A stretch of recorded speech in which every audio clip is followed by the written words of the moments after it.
Greetings, my dear brothers and sisters.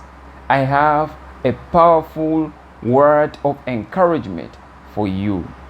The word is, they will not take what belongs to you because God will make a way.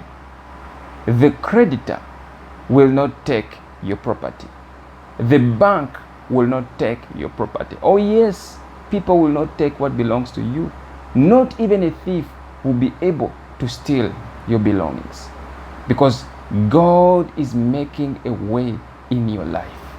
Some of you may not be able to see it.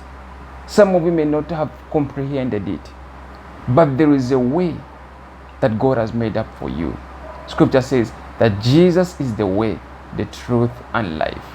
If you follow Jesus Christ of Nazareth, my brothers and sisters, you will get what you lost. Not only are you going to get what you lost, not only are you going to recover, God will increase in you. I want to read to you a scripture of a woman that was on a verge of losing her property. She was on a verge, not only losing her property, but her children. She was on the verge of losing her children to the creditor, and God made a way for her. The scripture is in the book of 2 Kings chapter 4 verse 1 to 7. That's right. 2 Kings chapter 4 verse 1 to 7. And it reads, a certain woman of the wives of the sons of the prophets cried out to Elisha, saying, your servant, my husband, is dead, and you know that your servant feared the Lord, and the creditor is coming to take my 2 sons to be his slaves.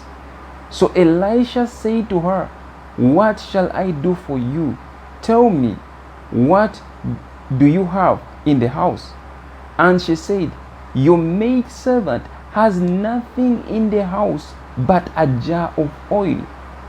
Then he said, go, borrow vessels from everywhere, from all your neighbors, empty vessels. Do not gather just a few. And when you have come in, you shall shut the door behind you and your sons. Then pour it into all the vessels and set aside the full ones.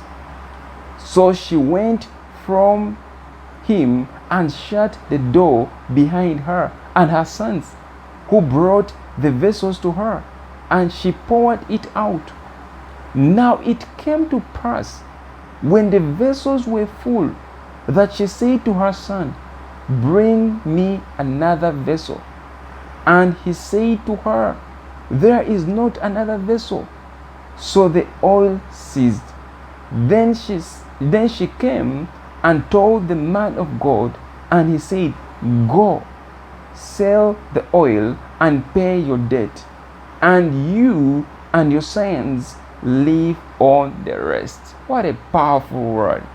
Her and her sons were able to live on the rest of the oil after having sold off the other and paid off the debt. Some of you have debts that are rushing up to you. You have people that are always sending you complicated messages. You have notices. You have things that have come up against you, just like this woman. She was in a situation where the creditor was coming to take her 2 sons to be his slaves. You know, that was the way of doing things in the olden times. If you had a debt and you have nowhere to pay it, the only way to pay for your debt is you having your sons go and work as slaves. What a horrible experience for the mother. That because of her mistakes, because of her debts, her sons were on the verge of going to be slaves. And for those that do not know what slaves are subjected to, they are slaves in those days were subjected to horrible experiences. They were not treated as humans. They were treated as property. Imagine your sons, your children, going through that rough experience. This was the story of this woman. And she was afraid. So she cried out to the man of God. And Elisha told her, what shall I do for you? Tell me, what do you have in the house? Listen to what the lady said. She said, your maidservant has nothing in the house but a jar of oil. She said she has nothing but a jar of oil, which means she had something. Some of you may think you have nothing. You may think, when you may look at yourself, you say, oh yes, I don't have friends, I don't have this, but there is something in your house that you have that God can use to bring you out of captivity. For this woman's case, it was a jar of oil. It was a jar of oil.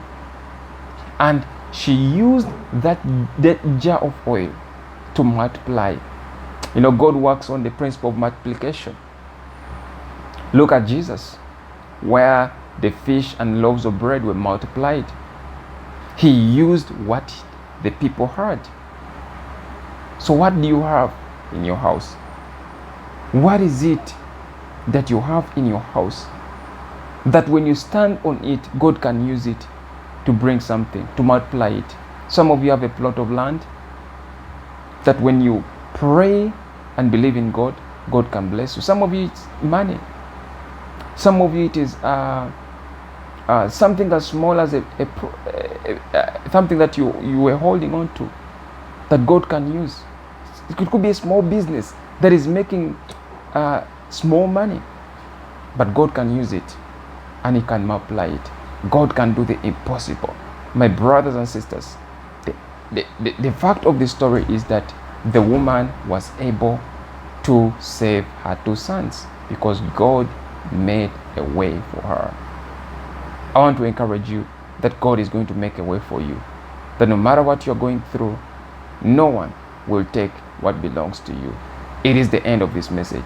Until next time, God bless you.